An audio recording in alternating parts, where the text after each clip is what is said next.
Ang aking content ay magbibigay ako ng isang advice o patnubay para sa lahat ng ating miyembro o kasapi ng Kalupunang Mananaliksik at Mamamahayag ng Pilipinas Inc.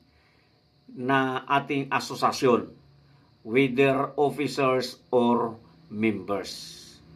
Ito ay ang dapat nating gagawin sa araw-araw nating pamumuhay. Tatlong salita lang ito actually. Una ay sugal, pangalawa ay alak, at ang panghuli ay babae. Kailangan maayos natin itong maintindihan at maisagawa.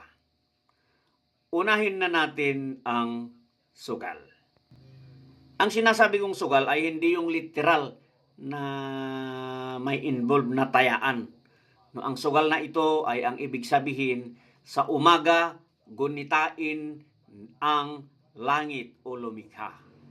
Bilang anak ng Diyos, kung kinikilala niyong anak kayo ng Diyos, automatic yan. Dapat pagising nyo ng umaga ay magpasalamat kayo sa ating dakilang Ama dahil binigyan ulit tayo ng panibagong buhay. Maliban doon, makipag-communicate tayo sa Kanya at dapat humingi tayo ng another blessing at guidance na patnubayan tayo sa buong maghapon para maisagawa natin yung ating trabaho ng maayos at mahusay. So, kaya ba natin yon? Malinaw naman sa Mateo 6:33, di ba? Seek ye first the kingdom of God in His righteousness, and all these things shall be added unto you. Sabi niya nga di ba? Kung meron kang gagawin, hanapin mo ang Panginoon at siya ang tutulong sa iyo. No, that is biblical. Pangalawa is alak. Ang alak na ito is yung pag-aalala natin lagi sa ating kapamilya. Alak, alalahanin ang kapamilya o kabiyak. Bago natin simulan ang ating trabaho ay isaalang-alang natin ang ating pamilya. Gawin natin silang inspirasyon para tayo ay high moral na magtrabaho. Iba kasi pag nagtatrabaho tayo na meron tayong objective o layunin. At definitely, kailangan unahin natin lagi yung ating pamilya.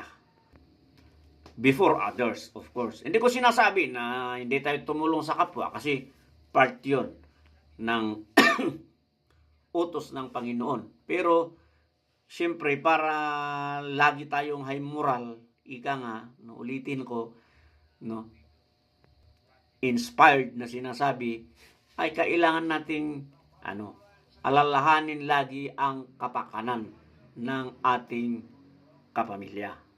No, importante 'yon. At ang panghuli, kailangan marunong din tayo magbabae. Itong babae naman na sinasabi ko is buklatin ang Biblia at basahin ang Ebanghelyo. Read the Bible always. Guys, biblical din yan.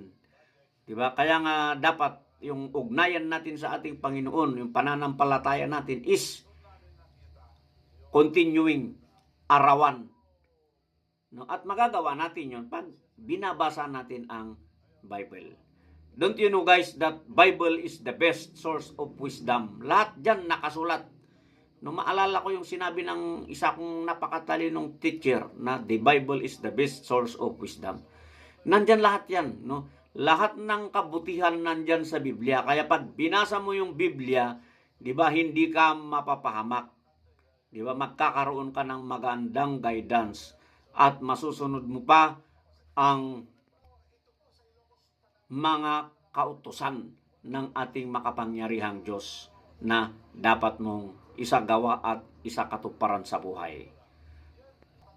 So hopefully, naintindihan nyo ang aking ihinayag at importante na isa puso at isa diwa para maisagawa ito sa arawan nating pamumuhay. So hanggang sa muli, regard sa lahat na kasapi ng ating asosasyon.